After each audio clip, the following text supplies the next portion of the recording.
India का engineering education system आपका shift कर रहा है traditional field like mechanical engineering, civil engineering से आईटी और इलेक्ट्रॉनिक्स की तरफ।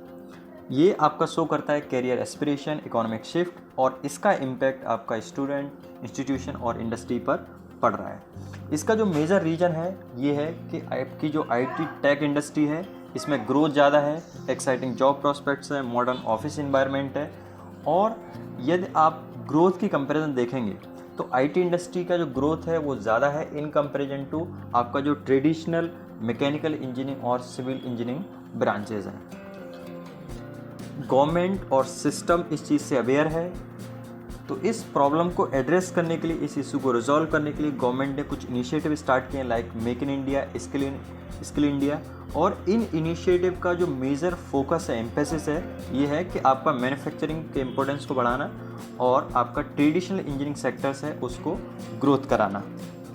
गवर्नमेंट को पता है कि आपका कंट्री की ग्रोथ के लिए दोनों बहुत बड़ा रोल प्ले करती है, आईटी ब्रांचेस और नॉन आईटी सेक्टर जो कि आपका कोर इंजीनियरिंग का सेक्टर है।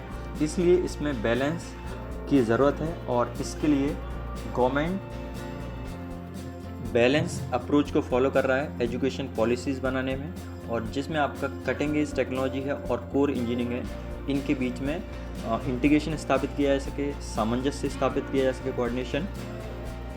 इसमें जो पॉलिसीज़ मेकर हैं गवर्नमेंट है, इसको इस तरह की पॉलिसीज़ बनानी पड़ेंगी जिससे core engineering branch continuous sustain कर सकें और रिवाइव हो सकें। और एजुकेशन सिस्टम में बैलेंस अप्रोच जैसे ओल्ड है, डिजिटल है, फिजिकल है, थ्योरेटिकल है, इन सारी चीज़ों को इंटीग्रेट करना पड़ेगा और इन सारी चीज़ों के बीच में कोऑर्डिनेशन बिठाना पड़ेगा। गोल इंडिया का कंप्रिहेंसिव ग्रोथ होना चाहिए जिससे आपका टेक्नोलॉजी ही नहीं मीन्स आईटी नॉन आईटी दोनों फील्ड में डेवलपमेंट हो और इसके साथ साथ सोशल डेवलपमेंट भी